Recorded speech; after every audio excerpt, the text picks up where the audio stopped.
Days in Washington meeting with key players in the Trump administration and in Congress as the calendar inches closer to the August 1st deadline to stave off a 35% tariff on Canadian goods. U.S. President Donald Trump says he has struck his biggest trade deal yet, and he's agreed to a trade framework with the European Union, announcing tariffs at 15% on European imports rather than the initial threat of 30%. 1/4 of America's steel supply just vanished overnight. In a single stroke, Canada effectively shut off its steel exports as soon as President Donald Trump suddenly doubled tariffs on imported metal to 50%. That one midnight move tore a multi-billion-dollar hole through Detroit's assembly lines before the morning coffee had even finished brewing. Pickup trucks, pipelines, even Pentagon projects are now scrambling for the raw steel plate that used to roll easily across the border. Before we begin, make sure to hit the like button. It helps us beat the YouTube algorithm. Ottawa's directive is simple. Keep Canadian steel in Canada. The federal government is drastically cutting down how much steel can enter Canada without tariffs, forcing the country to rely on homegrown metal for its own projects. Prime Minister Mark Carney has vowed to clamp down on cheap foreign steel flooding in from overseas to protect domestic mills.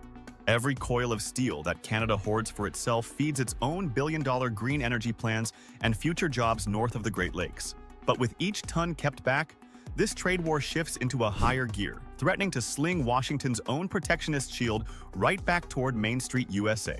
Before we continue, make sure to hit the subscribe button. It really helps the channel grow. Does President Trump's America First strategy end up handing Canada the advantage in North America's supply chain? Stay tuned, because later on we will reveal a twist to this story. One that emerges when all that missing metal collides with a surge in global demand that no one can escape. That missing steel was no accident or logistical glitch. It was a deliberate retaliation. Just after midnight on June 4, 2025, the White House invoked Section 232 national security powers and doubled tariffs on every foreign steel slab, hiking the duty from 25% to a crushing 50%.